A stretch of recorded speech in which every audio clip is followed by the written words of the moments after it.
Railway station ते बस स्थानक सेलूतील हा महत्त्वाचा आणि वर्दळीचा रस्ता आहे, ज्या रस्त्यावरून रोज हजारो वाहनं आणि नागरिक रहदारी करतात।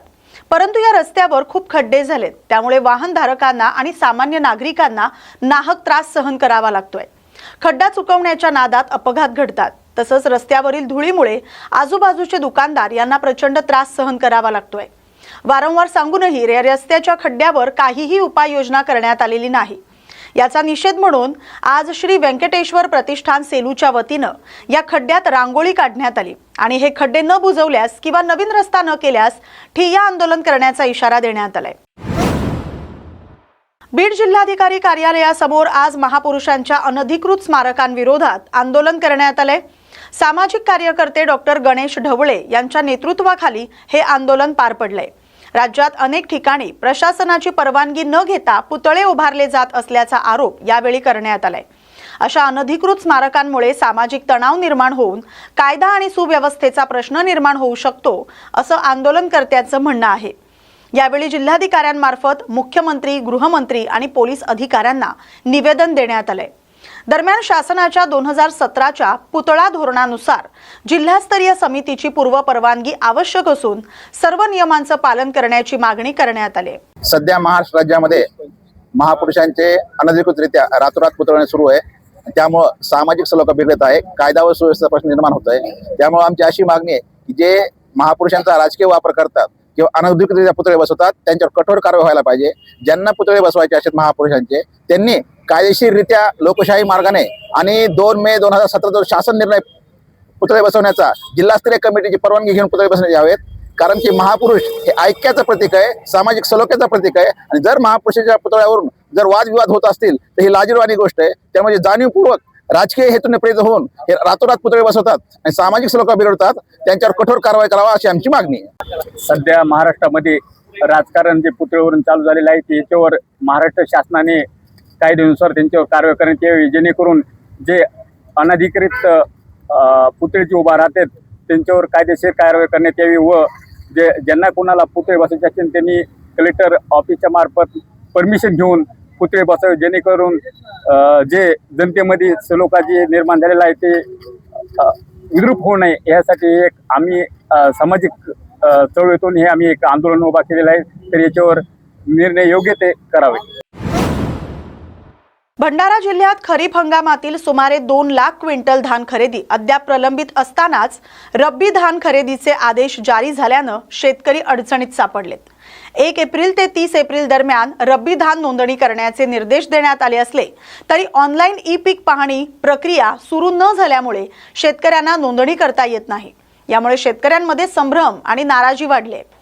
प्रशासनानं वेळेत ॲप सुरू करून प्रक्रिया सुलभ करावी अशी मागणी आता शेतकरी करतायत, अन्यथा शेतकऱ्यांचं नुकसान होण्याची भीती व्यक्त केली जाते। या बातमीचा आढावा घेतलाय प्रतिनिधी प्रकाश नागतोडे यांनी। तर आपण आहोत जैतपूर येथील शेतकऱ्यांच्या शेतावर शासनाने 1 एप्रिल पासून ते 30 एप्रिल पर्यंत रब्बी धान पिकाची ई पीक नोंदणीचा परिपत्रक काढलेला आहे, परंतु 6 तारीख लोटून सुद्धा आज पावते ई पीक होत नाही आहे। शेतकरी फार वैतागलेले आहेत, तर त्यांच्याकडे जाणून घेऊया। तर काय सांगाल तुम्ही, शासनाने 6 तारखेपासून ई पीक पाहणी सुरू केलेली आहे, तर ई पीक होत नाही, तर तुम्ही काय सांगाल? साहेब 4-5 दिवस झाले शेतावरती येतो आणि ई पीक करायचा प्रयत्न करतो, पण ई पीक होत नाही। त्यातल्या त्यात ई पीक तर होत नाहीच आहे। आमचे दिवस याच्यामध्येच खलबळत आहेत साहेब। वरून आम्ही त्याच्या पहिलं धान चोरलं, ते धानही अजून विकून व्हायला आहे। ते धान खरेदी करण्याची शासनाने दखल नाही घेत आहे आणि वरून आता परिवार चालवण्यासाठी अनेक गोष्टीचा सामना करायला लागतो। कधी कधी या शेतामध्ये ते एखाद्या झाडाला फाशी लागून मरावं असं जीव वाटते साहेब। आता याच्यावर फडणवीस शासनानं म्हणा किंवा नेत्यांना आमच्या कास्तकाराची दयनीय अवस्था समजून घ्यावा। थोडक्यामध्ये मी एवढाच सांगू शकेन, आम्ही त्याच्या पहिलं पिकवलेले धानसुद्धा विकले पाहिजेत आणि नंतर आता हे रब्बी फसल येतं आहे हे सुद्धा ई पीक पाहणी होऊनशनी आमचा हाय माल गेला पाहिजे, याची दखल घ्यावा, बस एवढाच म्हणत आहो। निश्चितच या ठिकाणी शेतकऱ्यांनी शासनाला विनंती केली आहे की जे खरीपाचे धान आहेत ते अजूनपर्यंत खरेदी झालेली नाही, त्याची सुद्धा खरेदी करावी, लिमिट द्यावी अशी सुद्धा मागणी आहे। आणि शासनाने रब्बी धान पिकासाठी 1 एप्रिलपासून ते 30 एप्रिलपर्यंत जो ई पीक पाहणी केलेली आहे आणि त्याची नोंदणी करण्याचा जो GR काढलेला आहे, परंतु या बंद असल्यामुळे, साईट चालत नसल्यामुळे शेतकऱ्यांनी तीव्र नाराजी व्यक्त केली आहे आणि शासनाने लवकरात लवकर खरीपाचे धान खरेदी करावे, तसेच ई पीक पाहणीचा ॲप चालू करून ई पीक पाहणी लवकरात लवकर कशी होईल ही काळजी घ्यावी अशी शेतकऱ्याकडून मागणी होत आहे। मी प्रकाश नागतोडे, न्यूज मराठी 24/7 भंडारा। पुण्यातील हडपसर येथील काळे पडळ मैदानावर आयोजित हिंदू जागृती सभेला हजारोंच्या संख्येने नागरिक उपस्थित होते। या सभेत आमदार टी राजा सिंह यांनी हिंदूंनी एकत्र येण्याचे आवाहन करत सामाजिक आणि धार्मिक प्रश्नांवर भूमिका मांडली। कार्यक्रमात सनातन संस्था आणि हिंदू जनजागृती समितीच्या पदाधिकाऱ्यांनीही मार्गदर्शन करत विविध घडामोडींवर आपले विचार व्यक्त केले। सभेदरम्यान स्वरक्षणाविषयी प्रात्यक्षिक सादर करण्यात आली, ज्याला उपस्थितांचा उत्स्फूर्त प्रतिसाद मिळाला। सभेत समाजातील विविध मुद्द्यांवर चर्चा करण्यात आली। शेवटी वंदे मातरमच्या घोषणांनी कार्यक्रमाची सांगता करण्यात आली। भोसरी MIDC परिसरातील एका बंद घरात चोरी करणाऱ्या फरार आरोपीला पोलिसांनी जेरबंद केले। 22 वर्षीय फारुक उर्फ फरिया सत्तार शेख याला जालनामधून ताब्यात घेण्यात आले। गेल्या काही दिवसांपासून फरार असलेला हा आरोपी 25 मार्च रोजी रात्री घरफोडी करून सोन्याचे दागिने लंपास करत होता। भोसरी MIDC पोलीस ठाण्यात अंतर्गत गुन्हा नोंदवण्यात आला होता। तपासादरम्यान गुप्त माहितीच्या आधारे जालन्यातून आरोपीला पकडण्यात आले। आरोपीने चोरीची कबुली दिली आहे।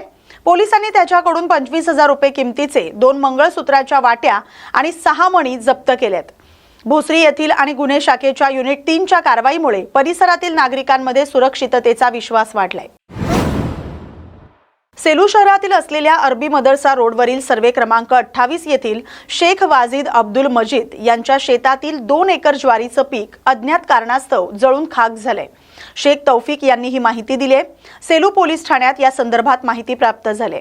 शेतकऱ्याचं नुकसान करण्याच्या हेतूने आग लावल्याची चर्चा होते।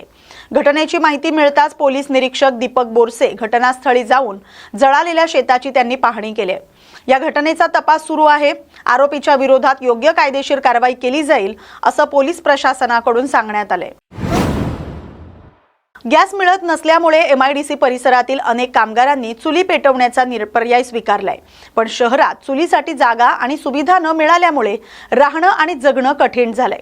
या गंभीर परिस्थितीमुळे हजारो कामगारांनी चाकण सोडून आपापल्या गावाकडे परतण्यास सुरुवात केली आहे। परिणामी परिसरात भाड्याच्या खोल्या रिकाम्या पडल्यानं घर मालकांनाही मोठा आर्थिक फटका बसलाय। अनेकांनी कर्ज काढून खोल्या बांधल्या होत्या, आता त्या रिकाम्या असल्यानं घर मालकांचं आर्थिक गणित कोलमडलंय। इतकी गंभीर परिस्थिती असूनही गॅस पुरवठा यंत्रणेत अद्याप ठोस उपाययोजना होताना दिसत नाही। स्थानिकांमध्ये संतापाची लाट उसळली।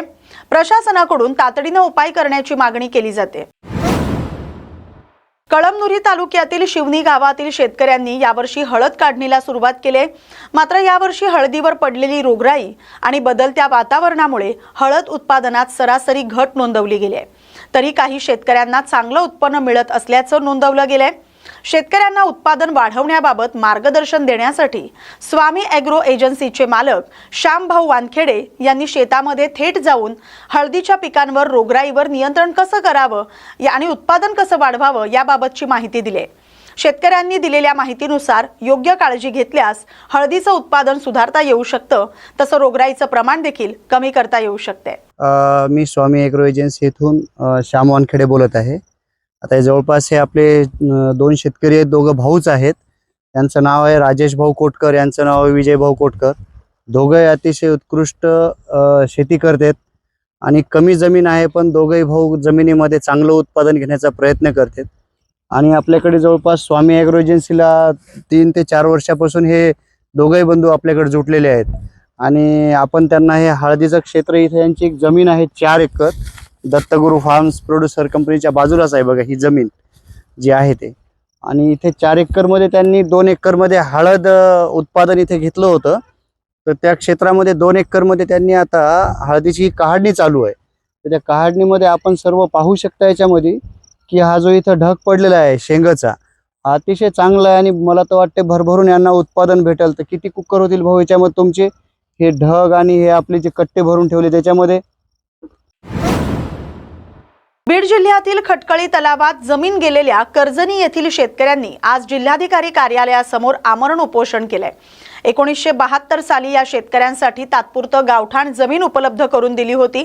त्यावर नागरिकांनी आपलं घर बांधलं. मात्र वन विभागानं आता ती जमीन पुन्हा आपल्याकडे वर्ग केल्याचा निर्णय घेतल्यानं रहिवाशांमध्ये संताप पसरलाय. शेतकऱ्यांच्या म्हणण्यानुसार त्यांनी प्रशासनासोबत वारंवार पत्रव्यवहार करून आपलं घर वाचवण्याची मागणी केली, तरी कोणत्याही अधिकाऱ्यानं दखल घेतली नाही.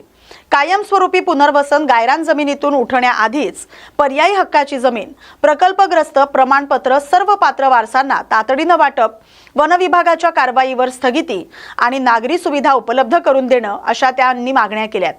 जिल्हा प्रशासनासमोर शेतकऱ्यांनी ठामपणे सांगितलंय की या मागण्या तातडीनं पूर्ण न केल्यास आंदोलन तीव्र करण्यात येईल. आमच्या गावामध्ये खटकळे हा तलाव झालेला आहे. तर तो तलाव झाल्यापासून आमचं पुनर्वसन हे वारंवार आम्ही विनंती केल्यानुसार कोणी हे आमचं लक्ष दिलं नाही. त्यामुळे आज आम्हाला उपोषणाला बसावं लागत आहे. किती लोकांवरती अन्याय झालाय?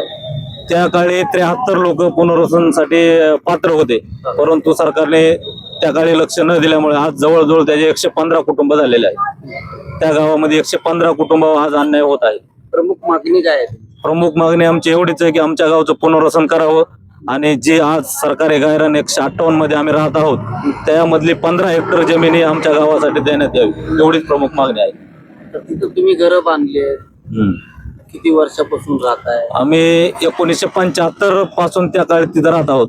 आमचे जे पूर्वज होते ते आम्हाला सांगत आहेत आम्ही 1975 पासून त्या जागेवर राहत आहोत.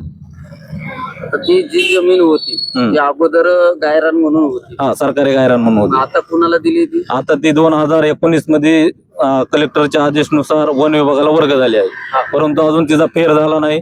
त्यामुळे आम्ही कलेक्टर साहेबाला एवढीच विनंती करणार आहोत की ती जागा आम्हाला कमीत कमी 12 ते 13 हेक्टर जमीन देऊन नंतर वन विभागाला वर्ग करावी. 13 हेक्टर मध्ये तुमची आमचं सध्या तरी भागत आहे 13 हेक्टर मध्ये. तिथं तर 13 हेक्टर. भविष्याच्या पिढीचं काय? मग आता भविष्याचा जर विचार केला तर आम्हाला 25 हेक्टर बी कमीच पडणार आहे त्या ठिकाणी जागा. आता तुमचे घर कसे आहेत? आता आमचे घर काय मागणी आहे? शिरबंदी घर आहेत. सगळ्यांनी ऊस तोडून घर बांधणी केलेली. आमची सरकारला एवढीच विनंती आहे की बाबा आमचा सगळ्यांचा विचार करून त्या ठिकाणी आम्हाला लागण तेवढी पुनर्वसनासाठी जागा देण्यात यावी.